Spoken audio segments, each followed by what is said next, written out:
Halo guys, perkenalkan nama aku Zahra Safira Ismi, NIM 0101191015. Saya dari KPIB semester 5 Universitas Islam Negeri Sumatera Utara. Nah, di sini aku ingin menjelaskan suatu video untuk memenuhi tugas UAS dari komunikasi massa. Berikut videonya. Nah, mengapa sih analisis media itu penting? Nah, kenapa analisis media itu penting? Keberadaan media menjadi penting dalam kehidupan manusia. Hal ini dikarenakan media adalah jendela dunia. Setiap hari kita mengkonsumsi produk media seperti berita, iklan, entertain, dan sebagainya. Salah satu produk terpenting media massa adalah berita atau news. Berita adalah laporan bermakna tentang peristiwa atau opini yang memiliki nilai berita dan disampaikan melalui media massa. Fakta yang sebenarnya terjadi bahwa terkadang apa yang diterima masyarakat melalui berita bukanlah fakta sesungguhnya, akan tetapi fakta semu. Nah, berita adalah konstruksi media massa. Dengan memahami apa yang ada di balik media massa dan faktor-faktor apa yang mempengaruhi isi media, kita bisa mengambil sikap, memilih informasi sekaligus memilahnya sesuai kepentingan kita. Analisis framing adalah salah satu metode analisis media, seperti halnya analisis isi dan analisis semiotik.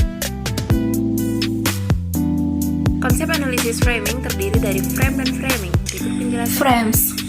Frame. Konsep frame banyak dikemukakan oleh beberapa ahli. Di antaranya, pertama, Gregory Bateson pada tahun 1955 dan 1972 menekankan bahwa frames adalah sebuah konsep psikologi yang merujuk pada pentingnya pesan sebagai elemen yang mengkondisikan definisi dan bentukan mereka. Lebih lanjut, ia menjelaskan bahwa setiap pesan secara eksplisit maupun implisit mendefinisikan sebuah frames facto memberikan instruksi kepada penerima untuk memahami pesan, termasuk yang bercakup dalam frame. Terus ada framing. Terminologi framing memiliki banyak definisi yang berbeda-beda. Hampir tidak ada kesepakatan di antara para ahli untuk mengartikan dan mengkonseptualisasikan apa sebenarnya framing. Namun, satu hal yang disepakati secara umum adalah bahwa framing ini adalah sebuah teori efek media massa yang menghubungkan bagaimana sebuah pesan disajikan oleh media massa kepada khalayak dan bukan apa yang disajikan kepada khalayak.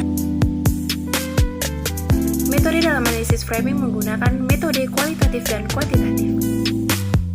Analisis isi adalah sebuah teknik yang digunakan untuk menganalisis dan memahami sebuah teks.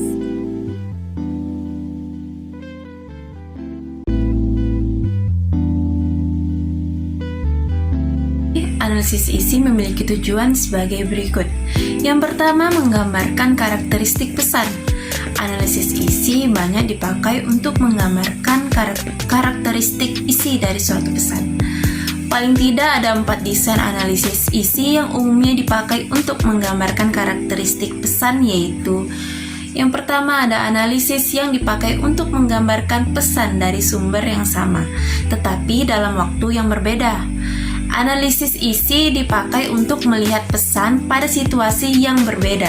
Situasi di sini dapat berubah konteks yang berbeda, sosial dan politik. Selanjutnya, analisis isi dipakai untuk melihat pesan pada khalayak yang berbeda. Khalayak di sini merujuk pada pembaca, pendengar atau pemirsa media yang berbeda. Analisis isi dipakai untuk melihat pesan dari komunikator yang berbeda. Yang kedua, menarik kesimpulan penyebab dari suatu pesan. Analisis isi tidak hanya dapat dipakai untuk melihat gambaran suatu pesan. Analisis isi juga dapat digunakan untuk menarik kesimpulan penyebab dari suatu pesan.